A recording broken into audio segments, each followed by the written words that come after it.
Well, travel and tourism have borne the brunt of the COVID shutdown. Nowhere is this more evident than on the Indonesian holiday island of Bali. The pandemic has brought Bali's booming tourism business to a standstill. With foreign tourists still barred from the island, many working in tourism are picking up odd jobs to survive. And Bali is hoping the arrival of a Chinese vaccine will turn things around. December is usually one of the busiest months of the year for Putu Arnawa. He's been driving tourists around Bali for more than 12 years. Until now.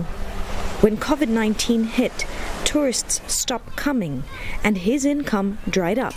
So he's left the driver's life behind. Now, Putu ekes out a living from an unused piece of land he's been given permission to cultivate.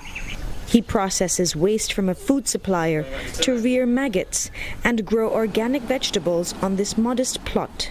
The income is very little.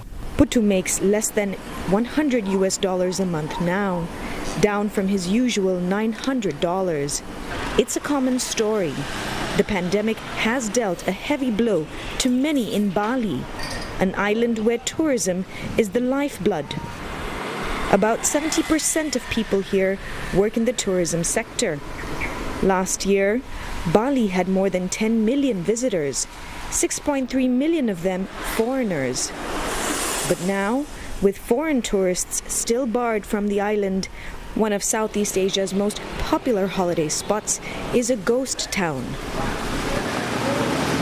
The pandemic has put many hotel staff out of a job. Like Kadek Petri, whose day now starts before sunrise. She gets up early to prepare meals for her family and is out till nighttime cleaning a villa that's a 2-hour trip away from home. It's a long, exhausting journey. For an income of just about $40 a week.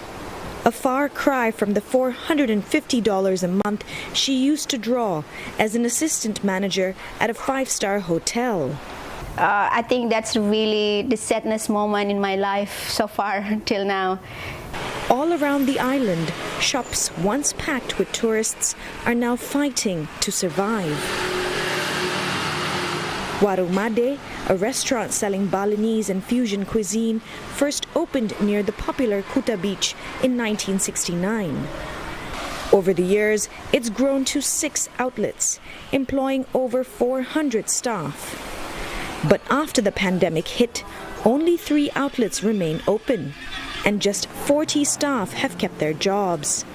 My hope is for Bali to come back to normal because there's a lot of hundreds and hundreds of thousands of staff from the Nusa Dua hotels, all these big resorts.